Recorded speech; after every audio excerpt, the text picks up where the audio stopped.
John 13:1. Now before the feast of Passover, before the holiday dinner of Passover, when Jesus understood that his hour had come, the time had come, that he should depart from this world to the Father. And leave the world, depart to the Father. Now before the feast of Passover, when Jesus knew that his hour had come, that he should depart from this world to the Father. John 13:1. Having loved his own.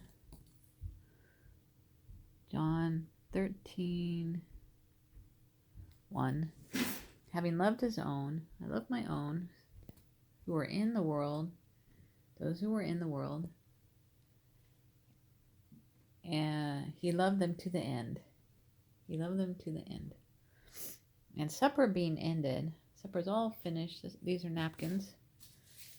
I should draw people around here. The devil, having already put it into the heart of Judas Iscariot, Simon's son, to betray him. The devil put it into Judas's heart to betray Jesus. The devil prompted Judas. Let me write Judas's heart.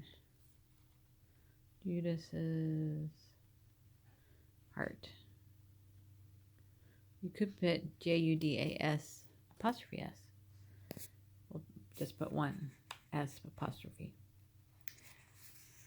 Having loved his own who were in the world, he loved them to the end.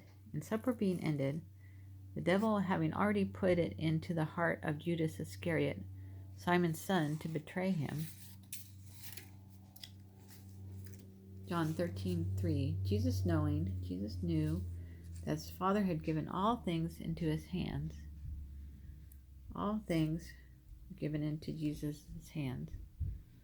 And that he had come from God. Jesus had come from God and was going to God. Jesus was going to God.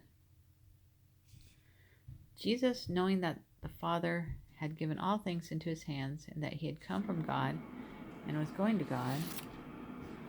John 13:4. Rose from supper, and laid aside his garments. I just looked it up and it said a robe. Laid aside his garments, took a towel, and girded himself. He tied a towel around his waist. Rose from supper and laid aside his garments, took a towel, and girded himself. John 13:5. After that, he poured water into a basin. Probably had a pitcher. Poured water to a basin, but I'm not sure. And began to wash the disciples' feet. After that, he poured water into a basin and began to wash the disciples' feet. Jesus wrote a little bit more. Jesus poured and washed the disciples' feet. Poured water and washed the disciples' feet. John 13:5. And to wipe them with a towel with which he was girded. And to wipe them with a towel with which he was girded.